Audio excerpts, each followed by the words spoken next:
we could stand and share God's word to each other. प्रभु को धन्यवाद हो, एक और अवसर दिया है कि आप लोगों के मध्य में खड़ा हूं। हालांकि शारीरिक तौर से नहीं, तकनीक के माध्यम के द्वारा आप लोगों की प्रार्थना के द्वारा प्रभु ने अनुग्रह दिया, इसलिए धन्यवाद देता हूं। So this evening, let us continue from where we last finished. Let's open our Bibles to the Gospel of Matthew, chapter 3. मत्ती रचित सुसमाचार तीसरा अध्याय, जिस स्थान से पिछली बार हमने खत्म किया था उसके आगे हम जाएंगे। We'll read verse 7 till the 17th verse. 7 पद से लेकर के 17 पद तक हम पढ़ेंगे। मत्ती रचित सुसमाचार तीसरा अध्याय 7 पद से लेकर के 17 पद तक। जब उसने बहुत से फरीसियों और सदूकियों को बपतिस्मा के लिए अपने पास आते देखा तो उसने कहा, हे सांप के बच्चों, तुम्हें किसने जता दिया कि आने वाले क्रोध से भागो? इसलिए मन फिराओ के योग्य फल लाओ और अपने अपने मन में यह ना सोचो कि हमारा पिता इब्राहिम है, क्योंकि मैं तुमसे कहता हूं कि परमेश्वर इन पत्थरों से इब्राहिम के लिए संतान उत्पन्न कर सकता है। अब कुल्हाड़ा पेड़ों की जड़ पर रखा हुआ है, इसलिए जो पेड़ अच्छा फल नहीं लाता वो काटा और आग में झोंका जाता है। मैं तो पानी से तुम्हें मन फिराव का बपतिस्मा देता हूं, परंतु जो मेरे बाद आने वाला है वो मुझसे शक्तिशाली है, मैं उसकी जूती उठाने के योग्य नहीं। वो तुम्हें पवित्र आत्मा और आग से बपतिस्मा देगा। उसका सूप उसके हाथ में है और वो अपना खलिहान अच्छी रीति से साफ करेगा और अपने गेहूं को तो खत्ते में इकट्ठा करेगा, परंतु भूसी को उस आग में जलाएगा जो बुझने का नहीं। उस समय यीशु गलील से यरदन के किनारे यूहन्ना के पास उससे बपतिस्मा लेने आया, परंतु यूहन्ना ये कहकर उसे रोकने लगा, मुझे तो तेरे हाथ से बपतिस्मा लेने की आवश्यकता है और तू मेरे पास आया है। यीशु ने यह उत्तर दिया, अब तो ऐसा ही होने दे, क्योंकि हमें इसी रीति से सब धार्मिकता को पूरा करना उचित है। तब उसने उसकी बात मान ली और यीशु बपतिस्मा लेकर तुरंत पानी में से ऊपर आया और देखो उसके लिए आकाश खुल गया और उसने परमेश्वर के आत्मा को कबूतर के समान उतरते और अपने ऊपर आते देखा। और देखो ये आकाशवाणी हुई, ये मेरा प्रिय पुत्र है जिससे मैं अत्यंत प्रसन्न हूं। Let us pray. Let us look to the Lord for His grace. हम प्रभु से अनुग्रह के लिए प्रार्थना करेंगे। Gracious, merciful, loving Heavenly Father, we humbly come before the throne of grace, unworthy as we are, in a fallen state, greatly in need of Thy grace, greatly in need of Thy word, which will revive us, which will quicken us, which will enlighten our pilgrim path, which will empower us. O Lord, who am I, an unworthy servant like me, not worthy to stand before Thy people? Hide me behind Thy cross. Lord, in all simplicity, speak to us. Give us your grace. As you will speak, we may apply Thy word to our own lives, O Lord. So, Lord, we pray for this equipments and instruments that are being used. We pray for each and every brother and sisters who have joined in this Zoom meeting. Lord, continue to speak to our needs, O Lord. Lord, to whom can we go, as your disciples said? Lord, to whom can we go? Thou hast the words of eternal life. Lord, give us that word that will give us life, that your life will flow in and through us to people around us, O Lord. Bless this time of our fellowship around Thy word. I bring myself and all equipment under the sprinkling of your precious blood. Pray with thanksgiving in Jesus' precious name. Amen. Thus far in this Matthew's Gospel, first of all, we have seen the king's ancestry, we have seen the king's arrival, we have seen the king's ambassador. अभी तक हमने मत्ती रचित सुसमाचार में इस राजा के वंशावली को देखा, राजा के आगमन के बारे में देखा और राजा के राजदूत का जो संदेश की घोषणा करता है उसके बारे में देखा। So in this third chapter, we see the coming of John the Baptist and then the coming of the Lord Jesus Christ. यूहन्ना के तीसरे अध्याय में अब हम प्रभु यीशु मसीह के आगमन का और यूहन्ना बपतिस्मा देने वाले के आगमन का देखते हैं। So in this coming of John, that is verses 1 to 12, we saw the person of John, that is 1 to 6, and then we see the proclamation of John from 7 to 12. हाँ, 1 से लेके 12 पद तक सबसे पहले यूहन्ना के बारे में देखते हैं, उसके व्यक्तित्व का। 7 से 12 उसने जो घोषणा करी थी, जो प्रचार किया था, उसको देखते हैं। So what Matthew writes in this passage, we see a parallel in what Luke writes in Luke's Gospel chapter 3, that is verses 1 to 18. हाँ, लूका रसूल सुसमाचार 3 अध्याय 1 से 18 में भी ठीक इसी बात का संदर्भ हमें देखने को मिलता है। So in between, we'll have to run between both this gospel because Luke gives more details, but the message is the same. जबकि संदेश एक ही है, लेकिन लूका जो है और विस्तार से इसके बारे में लिखता है। So what was the message?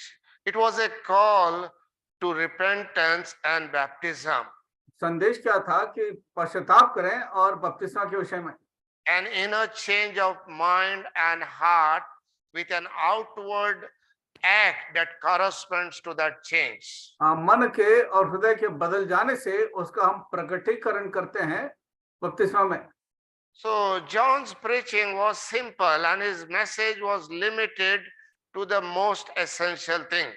यूहन्ना का जो संदेश था बहुत ही मुख्य था और बहुत ही संक्षिप्त में था।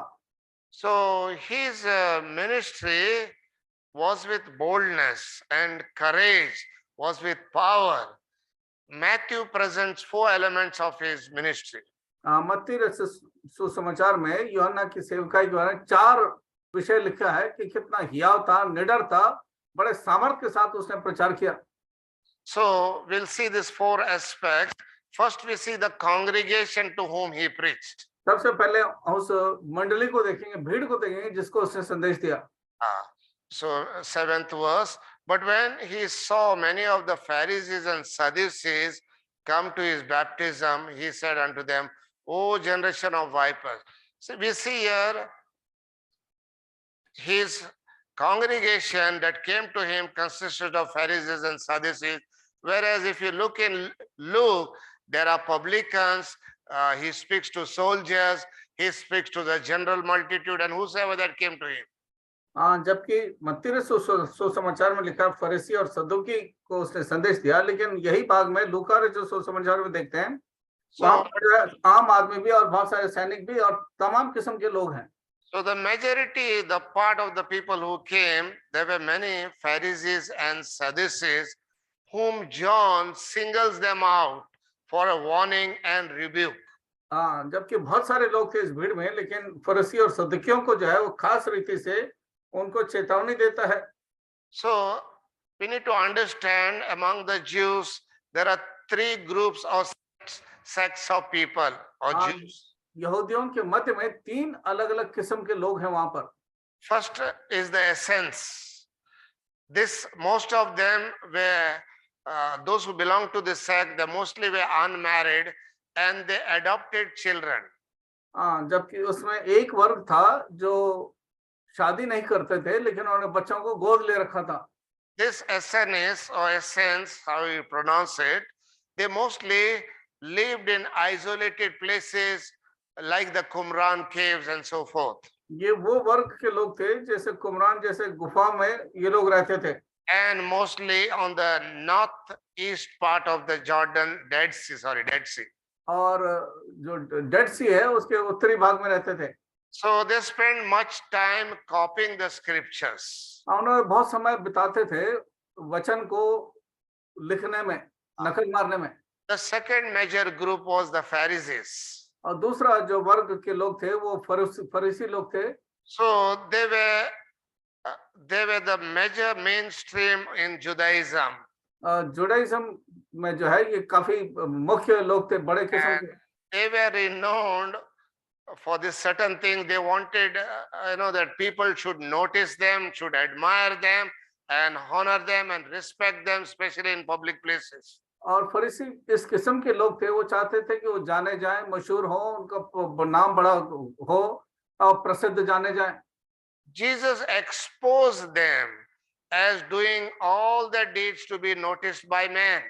यीशु मसीह ने उनके बारे में बताया कि ये फरीसी लोग जो हैं वो सब कुछ काम इसलिए करते हैं कि मनुष्य उसको देखें।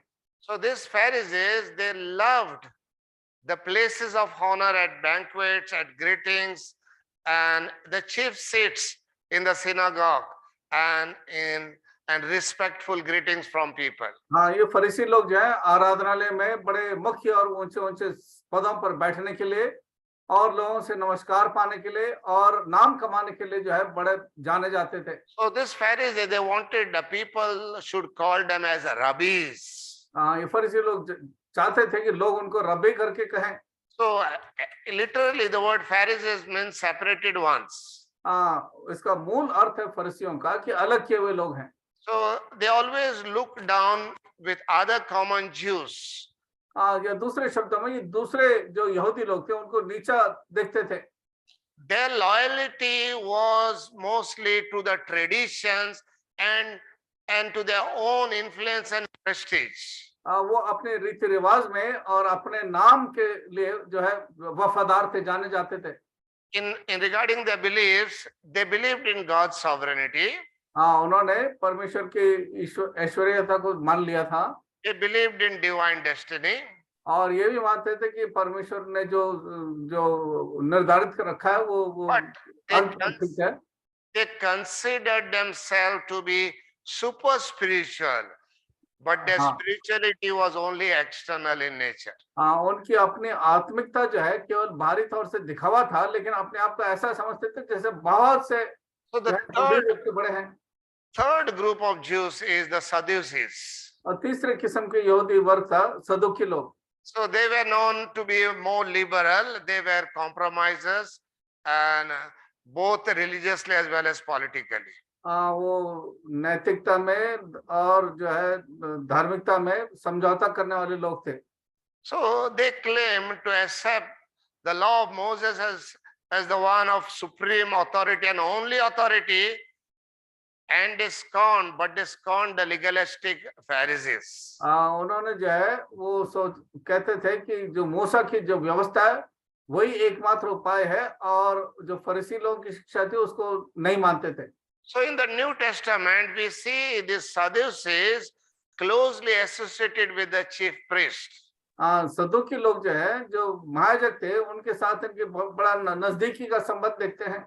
So chief priest and Sadducees, this phrase you will often find in the New Testament. महायाजक और सदुकी लोगों के विषय में बार बार जो है नए नियम में देखते हैं। There's another phrase we often find in the New Testament is scribes and Pharisees. दूसरा जो एक और पढ़ते हैं फरीसी और स्क्राइब्स लिखने वाले।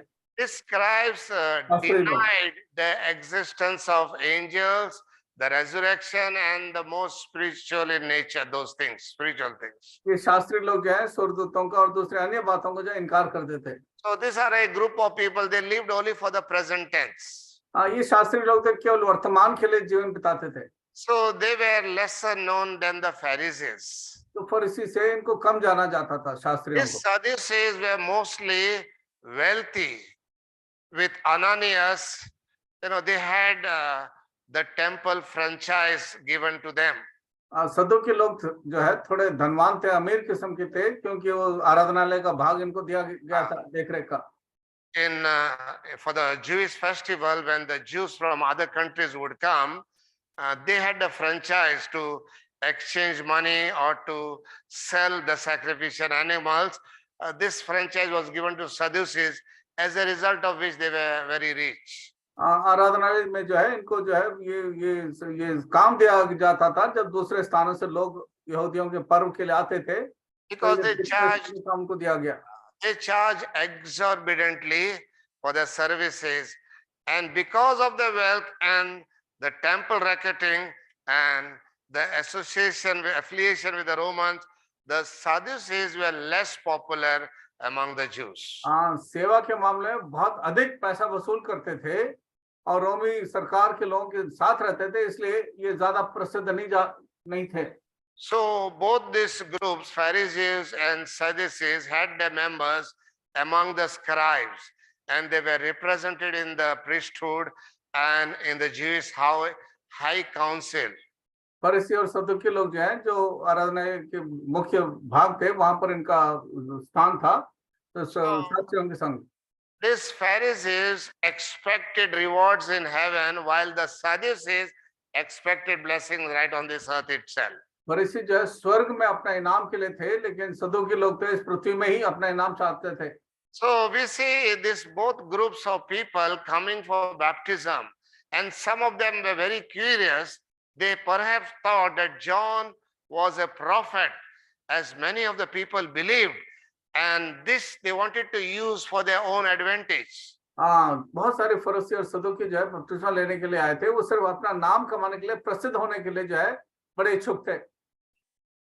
So they thought if John was a genuine prophet, then they could capitalize on it by coming for his baptism, and they would move. And they had many more reasons, but they were all wrong in this aspect. उन्होंने यूं सोचा कि यदि वो योना बपतिस्मा देने वाला एक यदि नबी है, भविष्यवक्ता है, तो शायद बपतिस्मा लेने के द्वारा और प्रसिद्ध हो जाएंगे और अच्छी तरह से जाने जाएंगे। They came for this baptism, but they didn't come with a repenting heart. They had never confessed their sins. हाँ, वो बपतिस्मा लेने के लिए तो आए थे, लेकिन अपने पापों से पश्चाताप करके मन फिराव के साथ नहीं आए। See the second part of the 7th verse. सात पद के And he दूसरे said पद unto में them, O generation of vipers, who had warned you to flee from the wrath to come. We see John's confrontation with this group that came to him. योना उनको सीधे सीधे जो है लताड़ता, कहते हैं, हे शाम के बच्चों, तुम्हें किसने जता दिया कि आने वाले क्रोध से भागो। We see the congregation that came to him. Now we see the confrontation with him. हाँ, जो भीड़, जो मंडली थी उसके सामने और उसके साथ जो इनका बर्ताव था उसको देखते हैं। So he said unto them, you brood of vipers, who warned you to flee from the wrath to come? उसने कहा, हे सर्प के बच्चों, तुम्हें किसने जता दिया कि आने वाले क्रोध से भागो। See, we see here John's awareness of the lack of sincerity and lack of true repentance in their lives. हाँ, योना जो है इस बात को अच्छी तरह से पहचान गया कि उनके अंदर कोई गंभीरता नहीं है, ना पश्चाताप है। So he saw in both these Pharisees and Sadducees there was lack of repentance, and hence we see him using very strong words. क्योंकि फरीसी और सदुकियों में मन फिराव नहीं था, पश्चाताप नहीं था, इसलिए बड़े कठोर शब्दों से उनको डांटता है। So we see the hypocrisy that even led them to the extent of submitting themselves to John's baptism. हाँ, इतना उनके अंदर कपट था कि वो यूहन्ना के बपतिस्मा के लिए अपने आप को अधीन करने के लिए तैयार हो गए। So even Jesus during his time of ministry, he also openly exposed them and all the hypocrisy. यीशु मसीह भी अपने प्रचार के समय पर इन लोगों के कपटी बात को जो है उसने बता दिया सबको। Now John uses very strong words. He says, you brood or generation of vipers. बड़े कठोर शब्द इस्तेमाल करता है यूहन्ना, कहता है, हे सर्प के बच्चों। These vipers are small but very poisonous desert snakes. हाँ, ये जो सांप है, वाइपर जो है, ये बहुत ही छोटे हैं लेकिन बड़े खतरनाक हैं, मरुस्थल में रहते हैं। When John called them as brood of vipers, he pointed the danger of the religious hypocrisy. Like desert vipers, they appeared to be innocent, but in the inward they carried a deadly poison. हाँ, वो कहता है जैसे ये सांप थे, बड़े वशीले थे, विष भरा हुआ था, तो उसने कहा देखने में तो बड़े नादान से लगते हैं, लेकिन बड़ा विष भरा हुआ इनके अंदर। So they look to be harmless. हाँ, बड़े नादान हैं। They look to be so much full of godliness. दिखाई ऐसे जैसे बहुत भक्ति वाले हैं। But the hypocrisy was poisonous and dangerous. इतना कपट था उनके अंदर कि वो जो है बड़े विष वाले थे, खतरनाक थे। True repentance and conversion gives protections from the flames of the wrath to come. सच्चा पश्चाताप जो है हमें आने वाले क्रोध से जो है हमें बचाता है। So John's confrontation must have deeply stung or pierced these false religious leaders. यूहन्ना ने जब उनको जो है इस तरह से बर्ताव किया तो उनको जो बड़ा कठिन लगा होगा इसको समझने में। who considered themselves to be far above the other common Jews because of the relationship with God. हाँ, जिन्होंने तमाम यहूदियों में अपने आप को बहुत बड़ा और अच्छा समझते थे। So the third aspect we see of John's proclamation is the condemnation. तीसरी बात जो है योना के इस घोषणा में हम देखते हैं कि उनको जो है निंदा करता है। First, the congregation. Secondly, we see the confrontation. And now we see the condemnation. सबसे पहले मंडली को देखते हैं, फिर वो किस तरह से जो है उनके साथ बर्ताव करता है, तीसरा जो है उनको जो है Verses 8 लताड़ता है। to 10. Bring forth therefore fruits meet for repentance, and think not to say within yourself, we have Abraham to our father. For I say unto you that God is able of this stone to raise up children unto Abraham. 8 से 10 पद, इसलिए मन फिराव के योग्य फल लाओ और अपने मन में यह ना सोचो कि हमारा पिता इब्राहिम है, क्योंकि मैं तुमसे कहता हूं कि परमेश्वर इन पत्थरों से इब्राहिम के लिए संतान उत्पन्न कर सकता है। So the mark of a truly repenting heart are the fruits in keeping with repentance. एक सच्चा पश्चातापी हृदय का एक प्रमाण यह है कि उसके मन फिराव के योग्य फल आते हैं। In Luke's Gospel, chapter 3, we see Luke mentions several examples or different kinds of fruit that John was talking about, fruits of repentance. लूका के 3 अध्याय में जो फल मन फिराव का है, उसमें बहुत सारे फलों के विषय में लिखता है लूका। So Luke 3:11, to the general multitude he said, लूका 3 अध्याय 11 पद में भीड़ से कहता है, he answered and said unto them, he that had 2 coats, let him impart to him that had none, and him that had meat, let him do likewise. हाँ, उसने इस रीति से धार्मिकता को बताया कि उसने उन्हें उत्तर दिया, जिसके पास 2 कुर्ते हों वो उसके साथ, जिसके पास है नहीं हो उसको बांट ले। So we see here what he said to the general multitude.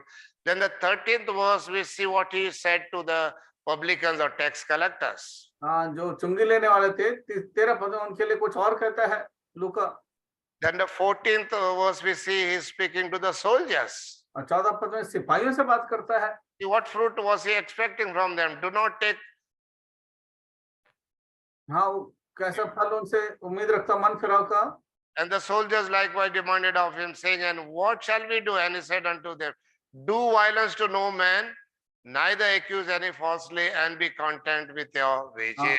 हाँ, वो कहता हम क्या करें? तो उसने उनसे कहा, किसी पर उपद्रव ना करना और ना झूठा दोष लगाना और अपने वेतन पर संतोष करना। So we see a true repentance should have corresponding genuine works that demonstrate a change in both attitude and action. सच्चा पश्चाताप में आपका जो व्यवहार है, आपका जो फल है, आपके व्यवहार में दिखाई देना चाहिए। So right relationship with God leads to right relationship with fellow brethren.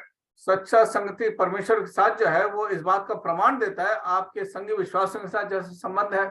This Pharisees, Sadducees, they knew a lot of deal about repentance. हाँ, इस फरीसी और सदुकी जो है इस पश्चाताप के बारे में बहुत कुछ जानते थे। That is recognizing one's personal sins. That's the most important and the first step. हाँ, इस बात का कि अपने व्यक्तिगत जीवन में जो पाप है उसको अंगीकार करना पहला कदम है। By itself, it is useless unless there is a change in attitude and action. अपने आप में व्यर्थ है जब तक कि हमारे व्यवहार में और हमारे संबंध में कुछ फर्क ना आए। You see the confession of Pharaoh. He said, I have sinned, and again he hardened his heart. We see the confession of Balaam. We see the confession of Achan. It looks to be sincere. Even confession of Saul, it looks to be sincere. The confession of Judas, he said, I have sinned by betraying innocent blood. But all this men recognized sin, but yet they never truly repented out of it. फिरौन को देखते हैं, बलाम को देखते हैं, अकान को देखते हैं और यहूदा स्क्रूति को देखते हैं। सब लोग पश्चाताप तो क्या, लेकिन पश्चाताप की योग्य उनके जीवन में फल नहीं देखते हैं। In 1 Corinthians chapter 7, verses 10 to 11, we see the sorrow of this world produces death, but godly sorrow produces repentance. पहला कोरिन्थी 7 अध्याय 10 से 11 में पढ़ते हैं कि इस संसार में जो दुख है उससे जो है पश्चाताप आता है, और उससे जो है हम प्रभु से पश्चाताप करते हैं। So John saw this Pharisees and Sadducees, they did not come with a true godly repenting heart. हाँ, तो यूहन्ना ने देखा कि फरीसी और सदूकी जो है सच्चे पश्चातापी दिल के साथ प्रभु उसके पास नहीं आए। Knowing their thoughts very well, he said, think not that we have Abraham as our father. और उसने उनके विचारों को जान करके कहा, यो मत सोचो कि तुम्हारे पास पिता तुम्हारा इब्राहिम है। See, they thought that we are assured of heaven, we are Abraham's descendants, uh, and because of that, we are God chosen race. हाँ, And उन्होंने that यो made them सोचा, secure. हम तो इब्राहिम के संतान हैं, हम तो सुरक्षित हैं, स्वर्ग तो हमारे लिए सुनिश्चित है। So the Jews generally taught that they considered Gentiles to be going to hell, and they considered themselves as privileged people because of Abraham's descendants. यहूदी अपने आप को सोचते थे, हम तो इब्राहिम की वंशावली के हैं, हम तो स्वर्ग जाएंगे, लेकिन ये जो अन्य जाति हैं सब नरक जाने वाले लोग हैं। So John had to add something more. In the 10th verse it says, and now also the axe is laid unto the root of the trees. Therefore every tree which bringeth not fruit, good fruit, is hewed down and cast into the fire. ये यूहन्ना जो है 10 पद में कुछ और कहता है, अब कुल्हाड़ा पेड़ों के जड़ पर रखा हुआ है, इसलिए जो जो पेड़ अच्छा फल नहीं लाता है वो काटा और आग में झोंका जाता है। So fire is a frequent biblical symbol of divine punishment and judgment. अग्नि जो है परमेश्वर की ओर से दंड का एक उदाहरण है। So after the condemnation, now comes the consolation in verses 11 and 12. अब 11-12 पद में जो है तसल्ली और सांत्वना की बात देता है उनको लताड़ने के बाद। So first we saw the congregation that came to John the Baptist. सबसे पहले जो मंडली, जो भीड़ यूहन्ना बपतिस्मा We देने के saw साथ how था, he confronted them. और फिर हमने देखा किस तरह से उसने उनका सामना किया। We saw him speaking of the condemnation. फिर हमने उसको जो है लताड़ते हुए देखा भीड़ को। But then verse 11 and 12 we see the consolation. 11-12 पद में उनको सांत्वना तसल्ली देता है। After the message of judgment, John also gave the message of comfort and confirmation. न्याय का संदेश देने के बाद उनको जो है किस तरह से सुनिश्चित करता है, शांति का बात करता है। I indeed baptize you with water unto repentance, but he that cometh after me is mightier than I, whose shoes I am not worthy to bear. He shall baptize you with the Holy Ghost and with fire. Whose hand is in his hand, and he will thoroughly purge his floor and gather his wheat into his garner, but he will burn up the chaff unto unquenchable fire. मैं तो पानी से तुम्हें मन फिराव का बपतिस्मा देता हूं, परंतु जो मेरे बाद आने वाला है वो तुझसे शक्तिशाली है, मैं उसकी जूती उठाने की योग्य नहीं, वो तुम्हें पवित्र आत्मा से आग से बपतिस्मा देगा। उसका in this message of consolation we see a message of hope. He speaks about the Messiah. हाँ, इस सांत्वना के संदेश में जो है एक बड़ी आशा का एक संदेश है मसीहा के बारे में, who had come in order that they would not face God's judgment, but they would be delivered and will be released from the punishment to come. हाँ, जिस दिन वो आएगा वो उनको दंड के पात्र नहीं होना पड़ेगा, बल्कि उस दंड से वो आजाद किए जाएंगे। So John speaks about various baptisms here. यूहन्ना बपतिस्मा देने वाला अलग बपतिस्मा के बारे में यहाँ बताता है। First, the baptism which he gave, baptism of water, is John explains how his baptism differed from that of the Messiah. यूहन्ना बपतिस्मा देने वाला कहता है जो उसने पानी का जो बपतिस्मा देना था उसका बपतिस्मा और जो बपतिस्मा जो आने वाला देने वाला है जो आग में होगा उसका अंतर बताता है। So the first baptism is baptism that John gave. I baptize you with water for repentance, in water. हाँ, सबसे पहले पानी के द्वारा बपतिस्मा देता है कि मैं तुम्हें पश्चाताप बपतिस्मा के द्वारा बताता हूँ पानी के। The second baptism John mentions here is the one who is coming after me. He is mightier than me, whose sandals I am not worthy to fit to lift. He will baptize you with the Holy Spirit. दूसरा बपतिस्मा देता है, बपतिस्मा के बारे में बताता है कि वो जो आने वाला है वो शक्तिशाली है, उसकी जूती उठाने की योग्य नहीं, वो तुम्हें पवित्र आत्मा और आग से बपतिस्मा देगा। So the Holy Spirit, as we know, was promised by the Lord to his disciples. पवित्र आत्मा का जो है प्रतिज्ञा परमेश्वर ने चेलों को दिया था। And the third, he speaks about baptism is about of fire. और तीसरा बपतिस्मा जो है अग्नि के बारे में बताता, अग्नि के द्वारा। So many Bible interpreters, they take this to be a part of the Holy Spirit baptism. अब बहुत सारे जो बाइबल के प्रचारक जो हैं इसको पवित्र आत्मा का बपतिस्मा के साथ इसको तुलना करते हैं, which we see at Pentecost, which was accompanied by tongues of fire. हाँ, जो पेंतकोस्त के दिन जो है जो वो अन्य भाषा बोलने का जो आग है उसके साथ तुलना करते हैं। We see that in Acts chapter 2 verse 3. But if you take all the baptism that take place, all the incidences that take place in Acts, the tongues, it says that the tongues appeared on them as of fire. हाँ, जब बपतिस्मा के विषय में सब संदर्भ देखते हैं तो उसमें लिखा है कि जब जो अन्य भाषा बोलने की बात थी, अग्नि जैसे वो दिखाई देता था। They were like fire, look like fire, but actually it was not fire. हाँ, आग जैसे दिखता था लेकिन आग नहीं था।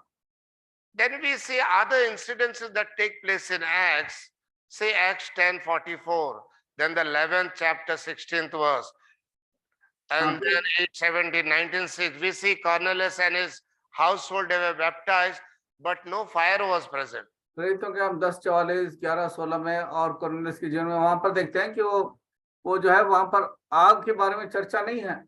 So fire is represents God's coming judgment, which is frequently used in the scriptures. बार बार जो है परमेश्वर के उस अग्नि जैसे उनका जो है न्याय के विषय में लिखता है। So John uses this word fire to represent God's judgment.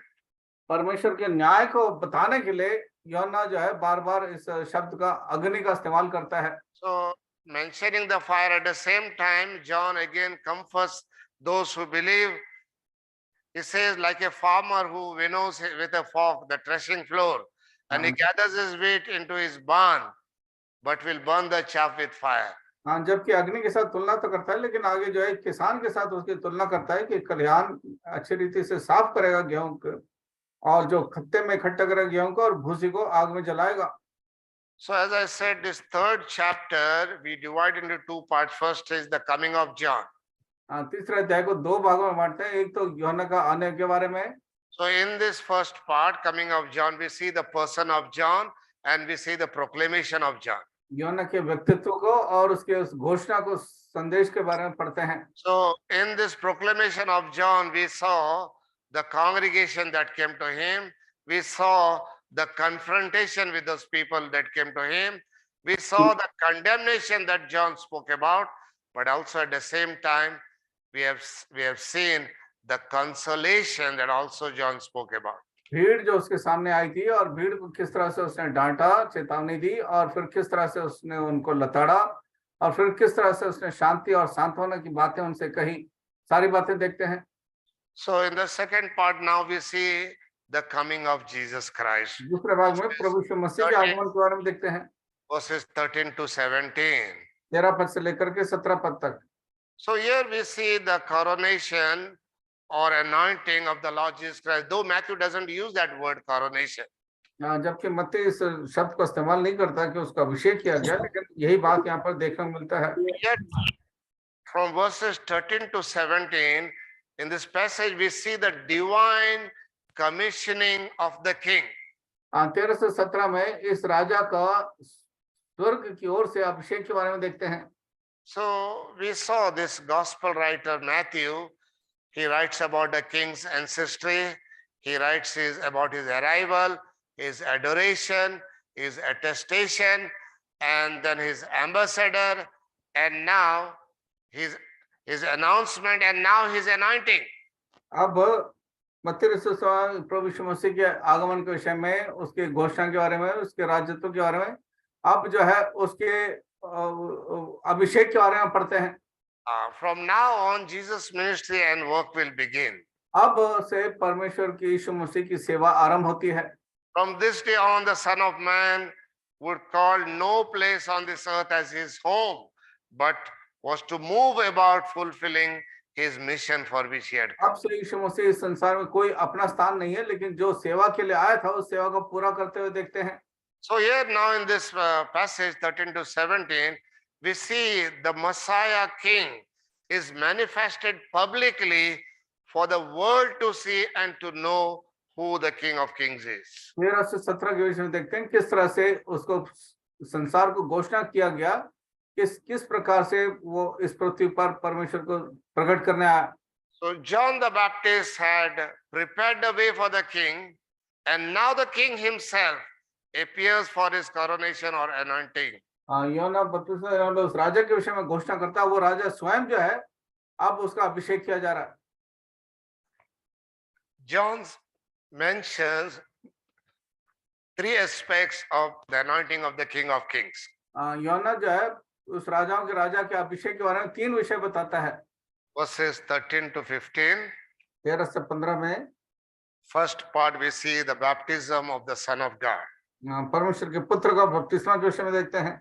So we see the details of this baptism and its significance. इस बपतिस्मा के विषय में बड़े विस्तार से लिखा हुआ और उसका मुख्य विषय Here in क्या है। Matthew, we are not shown the exact time, but in Luke's Gospel, chapter 3, verse 1 and 2, it gives us some more details. That it says in the 15th year of the reign of Tiberius Caesar, when Pontius Pilate was governor of Judah and Herod was tetrarch of Galilee. The time is mentioned in Luke's Gospel. मत्ती सुसमाचार में समय के विषय में कुछ लिखा नहीं है, लेकिन लूका सुसमाचार 3 अध्याय के पहले पद में लिखा है, तिबरियस कैसर के राज्य के 15वें वर्ष में जब पुन्तियुस पिलातुस यहूदिया का हाकिम था, ये समय यहाँ पर बताया गया है। So John, we know, was 6 months older than Jesus. In Luke's Gospel 1:26 we see, and Jesus we know began his ministry when he was about 30 years of age. That is, we find it in Luke's Gospel chapter 3 verse 23. लूका रचित सुसमाचार में हम इस बात को पढ़ते हैं कि यूहन्ना जो है यीशु मसीह से 6 महीने बड़ा था और 30 साल की उम्र में प्रभु यीशु मसीह अपनी सेवा का आरंभ करते हैं। इसको 1 अध्याय 26 पद में पढ़ते हैं लूका रचित सुसमाचार में। Bible scholars suggest that 30 years was the age was acceptable to begin the ministry, and we see it in Numbers chapter 4 verse 30. नरगवन की पुस्तक 4 अध्याय 13 पद में हम इस विषय को पढ़ते हैं कि उस समय इस बात को माना जाता था 30 साल की उम्र उचित है सेवा के लिए। Numbers chapter 4 verse 30. 4 अध्याय गिनती की पुस्तक 13 पद। From 30 years old and upward, even unto 50 years old, shall thou number them, and everyone that entered into the service to do the work of the tabernacle of the congregation. 30 वर्ष से लेकर 50 वर्ष तक की आयु वाले जितने मिलाप वाले तंबू की सेवा करने को भर्ती हों, उन सबों को गिन ले। Then later on in Numbers 8 verse 24, we see this age was lowered to 25. 8 पद के 24 पद में पढ़ते हैं कि उम्र जो 30 साल से 25 साल कर दी गई है। Numbers chapter 8 verse 24. This is it that belongeth unto the Levites from 20 and 5 years old and upward. They shall go in to wait upon the service of the tabernacle of the congregation. इनकी 8 अध्याय 24 पद में जो लेवियों को करना है वो ये है कि 25 वर्ष की आयु से लेकर उससे अधिक आयु में वे मिलाप वाले तंबू अपने संबंधी काम करने के लिए भीतर उपस्थित हुआ करें। And still, if we go ahead in First Chronicles 23:24, the age is still reduced. पहले इतिहास 23 अध्याय 24 पद में देखते हैं कि और अधिक ये उम्र को कम कर दिया गया। Can we read that verse? First Chronicles पहला इतिहास 23:24. उसका 23 अध्याय उसका 24 पद।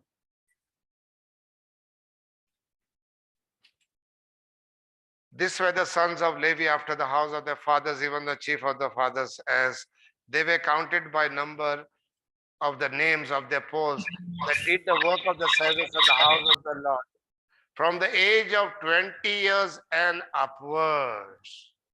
23 और जो पहला इतिहास Chronicle 23:24. 23 अध्याय का 24 पद। लेवी पितरों के घराने के मनुष्य मुख्य पुरुष ये थे ये नाम ले लेकर एक एक पुरुष करके गिने गए और 20 वर्ष की या उससे अधिक अवस्था के थे और यहोवा के भवन में सेवा ठहल करते थे। So we see that age being reduced, step by step from 30 to it came to 20. अब 30 साल से 25 करके अब 20 की उम्र कर दिया गया है सेवा करने के लिए। What is the Lord trying to tell us here? प्रभु यहाँ पर क्या बताना चाहता है? God wants more and more people that would come to serve Him. प्रभु और अधिक से अधिक लोगों की उम्मीद रखता है जो उसकी सेवा के लिए आए।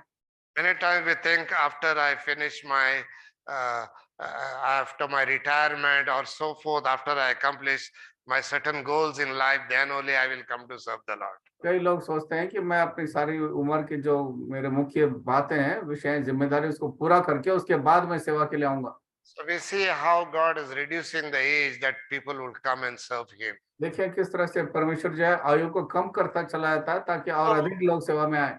Yeah, when Jesus comes, especially if you read in Luke's Gospel, chapter 3, verse 21, Jesus did not come for a private ceremony like how David was anointed secretly, but Jesus had come for a public service. जैसे दाऊद को गुप्त रूप से अभिषेक किया गया वैसे नहीं, बल्कि यीशु मसीह समाज सेवा के लिए यहाँ पर हम देखते हैं समाज में। So here we see that through John's greetings to Jesus, that John recognized Jesus immediately. यूहन्ना ने जिस रीति से प्रभु यीशु मसीह को उसने सलाम किया, तुरंत समझ गया इस बात को। So perhaps his mother Elizabeth must have told about his cousin brother Jesus.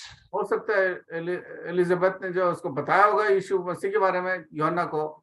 So Jesus came to John to be baptized. तो यीशु जो यूहन्ना के पास आए बपतिस्मा लेने के लिए।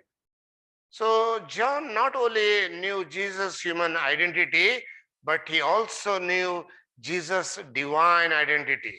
तो यूहन्ना ना केवल प्रभु यीशु मसीह के शारीरिक उसके व्यक्तित्व को जानता था, बल्कि ये भी जानता था कि ईश्वर की ओर से ही नियुक्त किया गया है। See what John says in John's Gospel, chapter 1, यूहन्ना के इंजील पहले अध्याय में यूहन्ना क्या लिखता है? verse 29.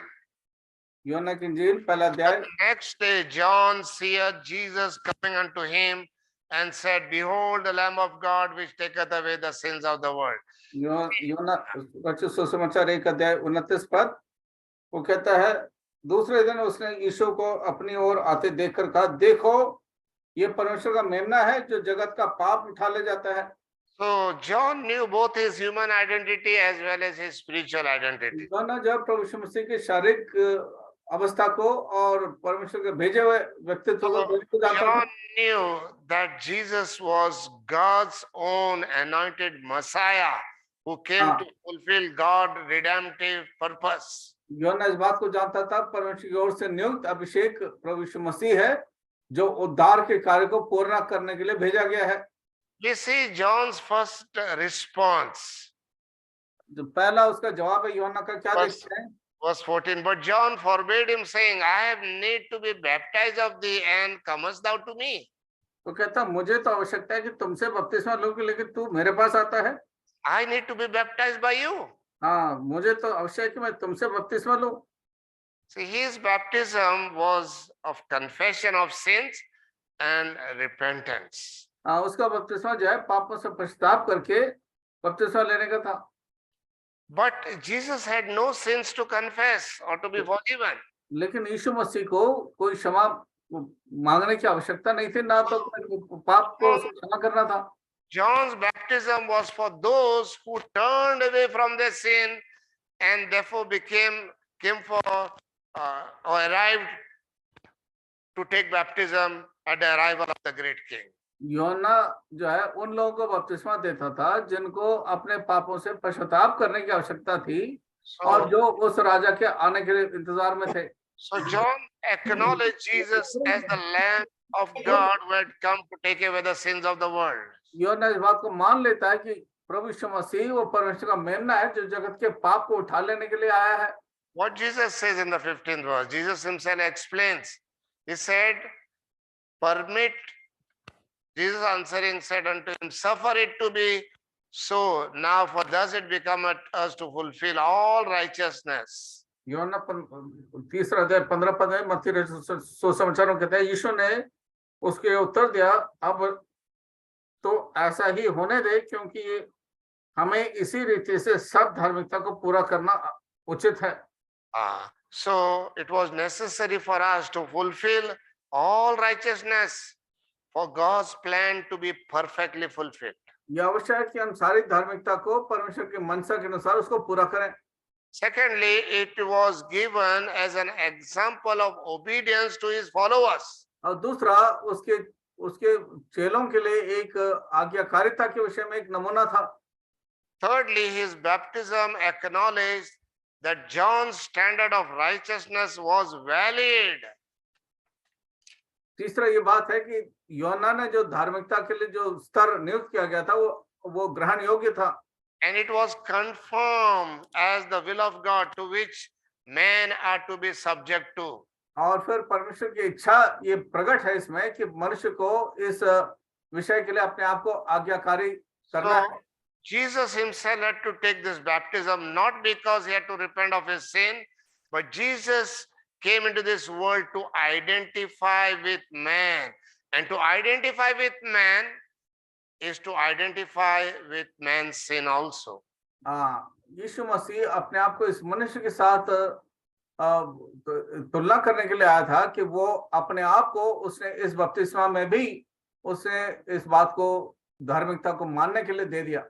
So Jesus' baptism also represented the willing identification of the sinless Son of God with the sinful people he came to save.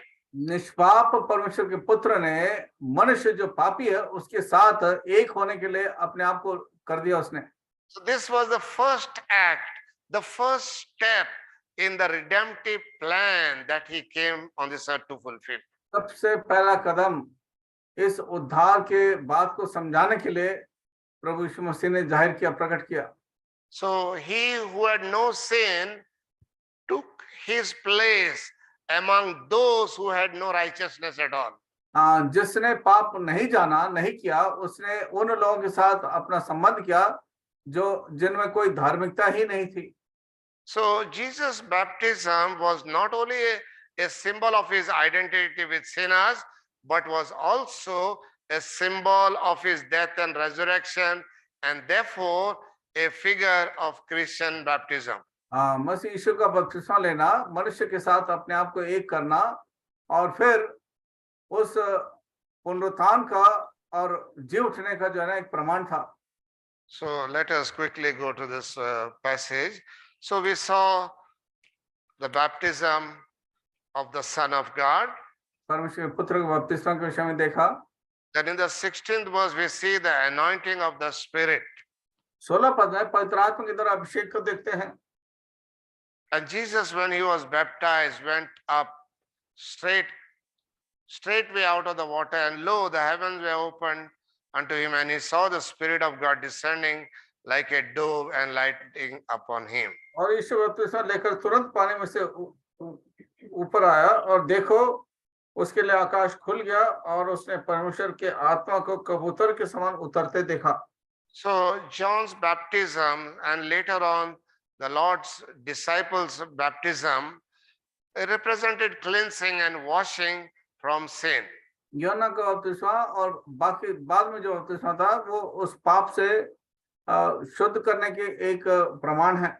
So Christian baptism represents the believer's identification with Christ's death, burial and resurrection. मसीह बपतिस्मा जो है प्रभु यीशु मसीह के मारे जाने, गाड़े जाने और जी उठने के साथ एक प्रमाण है। So in both the cases, the significant act involves full immersion. दोनों बातों में हम देखते हैं कि इसका परिणाम क्या है, उसको संपूर्ण तौर से डूबने की आवश्यकता थी पानी में। The Greek word uses baptizo. It means to dip an object into water. ये यूनानी भाषा में बैप्टिजो का अर्थ है कि किसी चीज को संपूर्ण तौर से पानी में डुबोना। So the same word is used in Luke's Gospel, chapter 16, verse 24, where the rich man in Hades, he asked Lazarus that he might dip his tip of his finger in the water, that same word dipped or to be immersed. लूका 16 अध्याय में जो पढ़ते हैं कि उस धनवान ने कहा कि एक उंगली जो है डुबो करके मेरे जीभ में लगाना, और डुबोने का एक संदर्भ है इसमें। So mind you, do not be deceived with that sprinkling baptism. हाँ, धोखा ना खाएं कि पानी छिड़क करके जो बपतिस्मा देते हैं उससे आप परेशान So सावधान रहें। this sprinkling baptism only came after 1311. हाँ, 1311 ईस्वी में जो है ये पानी छिड़क के बपतिस्मा देने वाली बात आरंभ हुआ। There at the Council of Ravenna in France, France में जो है एक काउंसिल था, उसमें ये शुरू हुआ। and in the Church of England they did not practice it till 1645. हाँ, 1645 साल ईस्वी तक जो है इंग्लैंड के चर्च में इसको लोग नहीं मानते थे। So we see here how the Spirit identified Jesus to be the one whom God the Father has sent. हाँ, किस तरह से पवित्र आत्मा इस बात को प्रकट करता है कि परमेश्वर पिता ने प्रभु यीशु मसीह को भेज दिया। The question comes, why did the Holy Spirit come upon Jesus? सवाल ये उठता है कि पवित्र आत्मा प्रभु यीशु मसीह के ऊपर क्यों आया? See, when Jesus became a man, Jesus did not lose his divinity. जब परमेश्वर मनुष्य बना तो आपने उस दैविकता को जो है नहीं खो बैठा। He was still fully God in every way. हाँ, वो संपूर्ण तौर से परमेश्वर ही था सब प्रकार से। In his deity, he needed nothing, but in his humanity, he was here being anointed for service. हाँ, उसके मनुष्यत्व में कोई किसी चीज की कमी नहीं थी, लेकिन उसको अभिषेक किया गया सेवा के लिए। So the king, the Spirit anointed him for his kingly service. हाँ, पवित्र आत्मा ने उसको अभिषेक किया कि उस राजकीय सेवा को वो कर सके। And even Isaiah the prophet prophesied about this in Isaiah 61 verse 1. यशायाह 61 अध्याय पहले पद में यशायाह भविष्यवक्ता भी इसकी भविष्यवाणी करता है। So lastly we see the confirmation of the Father. हाँ, आखिर में देखते हैं किस तरह से पिता इस बात को जो है मान लेता है। So we saw the baptism of the Son. हाँ, पुत्र के बपतिस्मा के विषय में देखा। We saw the anointing of the Spirit. पवित्र आत्मा से उसको अभिषेक Now किया the गया। 17th verse we see the confirmation by the Father.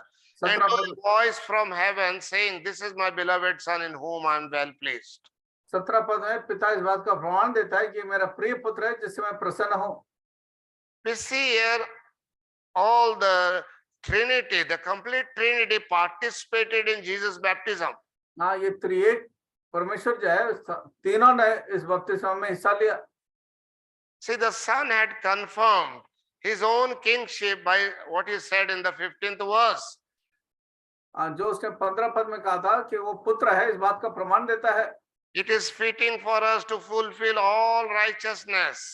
सारी धार्मिकता को पूरा करने के लिए हमारे लिए उचित है। The Holy Spirit has confirmed his right of messianicship by resting on him in the 16th verse. 16 पद में पवित्र आत्मा को उसके ऊपर आने के द्वारा इस बात को बताता है कि मसीहा की जो भविष्यवक्ता सच है। The final aspect of Jesus' coronation or anointing or commissioning was the Father's confirming word. हाँ, परमेश्वर का प्रभु यीशु मसीह का अभिषेक करके इस बात का प्रमाण है कि परमेश्वर पिता ने इस बात को जो है इस पर अपना ठप्पा लगाया है। For the sacrifice to be acceptable to God, it must be confirmed by the Father's word. इस बलिदान को ग्रहण योग्य होने के लिए पिता ने इस बात का प्रमाण देना आवश्यकता था। It must be pure, it must be spotless, it must be without blame. We find it in Exodus 12, Leviticus 1, Deuteronomy 17, and so forth in many other scripture portions. व्यवस्था में और गिनती में इस बात को पढ़ते हैं कि वो निष्पाप, निष्कलंक और बिना झुर्री का होना चाहिए। So here is Jesus willingly identifying himself with sinners by his baptism. हाँ, इस बपतिस्मा के दौरान तमाम जो पापी थे उनके साथ अपने आप को एक समान बताता है। And he was marked by the Holy Spirit as the dove of the sacrifice. और उस पवित्र आत्मा के उसके ऊपर आने के द्वारा इस बात का प्रमाण देता है कि वो बलिदान ग्रहण योग्य है। Now the Father said, "This is my beloved Son in whom I am well pleased." अब उस कबूतर के उतरने के दौरान कहता है, ये मेरा प्रिय पुत्र है जिससे मैं प्रसन्न हूँ।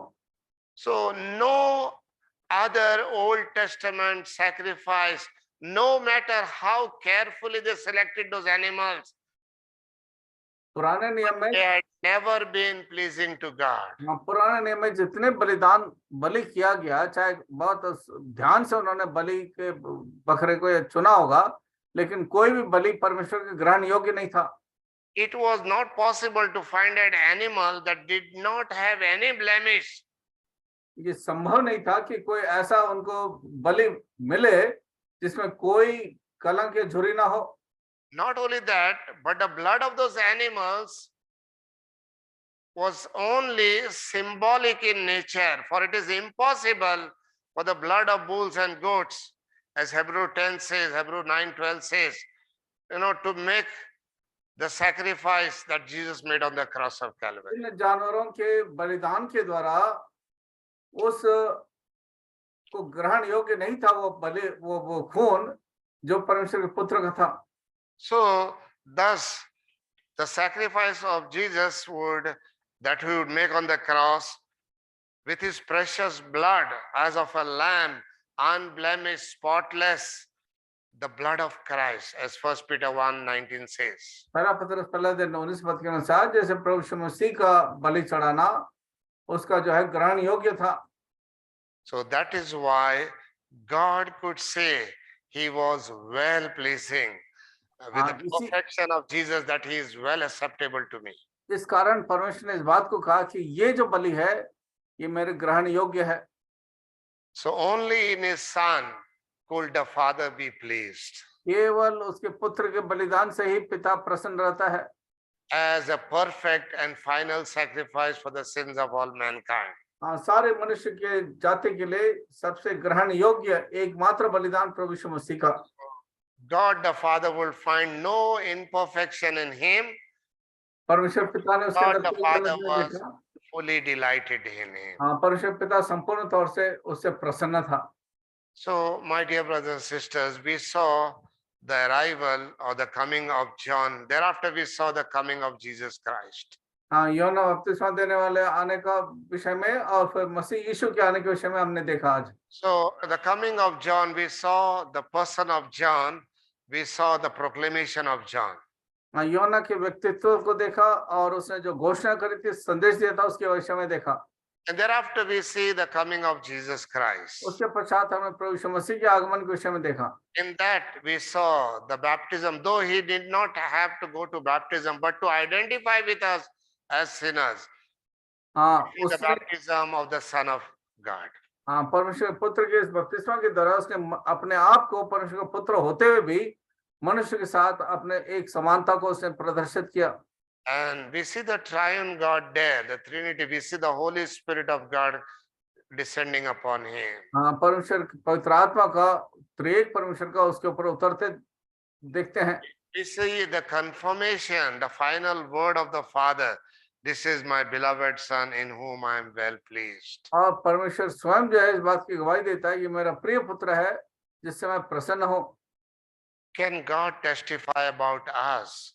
This is my beloved daughter. This is my beloved son in whom I am well pleased. क्या परमेश्वर हमारे बारे में गवाही दे सकता है कि ये मेरा बेटा है, ये मेरी बेटी है जिससे मैं प्रसन्न हूँ? May God continue to speak to us. प्रभु लगातार हमसे बातचीत करें। आइए हम प्रार्थना करें। भाई आशा प्रकाश से निवेदन है, प्रार्थना करें और बेनेडिक्शन दें।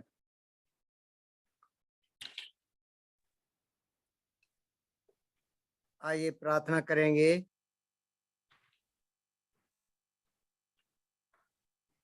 मेरे भले परमेश्वर, धन्यवाद के साथ प्रभु जी आपके चरणों में आज की संध्या में हमें जो बाइबल अध्ययन मीटिंग में जोड़ा है और उस बड़े इंतजाम को प्रभु जी जिसमें यूहन्ना बपतिस्मा देने वाले ने यीशु मसीह के बारे में प्रचार किया और प्रभु जी उसने ये भी जाना कि यीशु मसीह जब उसके पास बपतिस्म के लिए आए, उसने ये कहा कि मुझे तो तेरे हाथ से बपतिस्मा लेना, तुझे क्या आवश्यकता। मसीह ने उस धार्मिकता को पूरा होने के लिए यूहन्ना से कहा। ये अद्भुत है प्रभु। परमेश्वर हम मानव जाति के लिए इस तरह का किया गया प्रबंध, जिसमें हमें पापों की क्षमा और उद्धार के मार्ग में आने का एक इंतजाम, जो बपतिस्मा की गवाही के द्वारा हम देखते हैं। और सबसे बड़ी बात, परमेश्वर आपने अपने इकलौते पुत्र मसीह यीशु को इस जगत में भेजा और उसने परमेश्वर की इच्छा को पूरा किया। हम देखते हैं प्रभु आपकी सामर्थ्य को, जो यूहन्ना इस विषय पे मत्ती 11 और 12 में उस योग्यता को बताता है कि मैं तो तेरी जूती के उठाने के योग्य भी नहीं। वास्तव में प्रभु जी, हम आपके निकट क्या योग्यता रखते हैं। हम पापी जन, दुराचारी जन, बुरे लोग, फिर भी परमेश्वर आप हमसे प्रेम करते हैं। आप हमें अपने उस क्रोध से, पापी होने के नाते पाप के उस क्रोध से हम सबको बचाना चाहते हैं। प्रभु जी, बहुत ही अद्भुत है ऐसी सोच, ऐसे विचार जो आपने हम पापियों के लिए किया है। और प्रभु जी, हम देखते हैं यूहन्ना 1 और 29 में 129 में कि पर देखो, ये जगतवासियों के लिए प्रचार किया गया। देखो, यह परमेश्वर का मेमना है जो जगत के पाप उठा ले जाता। तो प्रभु जी, सब बातों के लिए धन्यवादी हैं। और प्रभु जी, इस बात को खुद परमेश्वर ने इस मेमने के बारे में, मसीह यीशु के बारे में खुद परमेश्वर गवाही देता है कि ये मेरा बिलवड पुत्र है जिससे मैं प्रसन्न हूँ। हाँ प्रभु, आप भी ये उम्मीद रखते हैं कि मसीह यीशु में चुना गया जन, हर एक जन प्रसन्नता का कारण बने। हाँ प्रभु, इस बात के विषय में प्रभु जी, मैं अपने विषय में और सारे प्रियों के विषय में जो जगह जगह प्रभु जी सेवा कर रहे हैं, हम सारे के सारे उसकी प्रसन्नता का कारण बने। दया कीजिए प्रभु जी। साथ साथ प्रभु जी, बाइबल अध्ययन कराया गया भाई मैक्सी क्रस्टो से, उन्हें भी प्रभु उनका प्रतिफल दो। प्रभु दया कीजिए। और प्रभु जी, हम लोगों ने जो सुना प्रभु जी, आपके वचन को हमारे प्रत्येक के मन और हृदय में प्रभु जी और भी परमेश्वर के करीब आने के लिए, निजी निकटता का संबंध बनाने के लिए प्रभु जी हमें योग बनाओ। दया कीजिए। तो प्रभु जी, सब बातों के विषय में धन्यवादी हैं। विशेष करके प्रभु जी हम जगत वासियों के लिए किया गया ऐसा इंतजाम बहुत ही काबिले तारीफ है। धन्यवाद हो प्रभु सब उपकारों और भलाइयों के लिए जो आप हम जैसे लोगों के लिए कर रहे हैं। तो सब बातों को प्रभु आपके निकट लाते विनती बड़े विश्वास साथ मसीह सुनाम से मांगता हूं। आमीन। आमीन। अब हमारे परमेश्वर पिता का प्रेम, मसीह यीशु का अनुग्रह, पवित्र आत्मा की सहभागिता इस छोटे झुंड पर और तमाम विश्वासी जनों पर हमेशा हमेशा बनी रहे। आमीन। आमीन आमीन। सबको जय मसीह। जय मसीह की जय मसीह। थैंक जय यू मसीह। मसीह। Praise जय the Lord. सबको जय मसीह।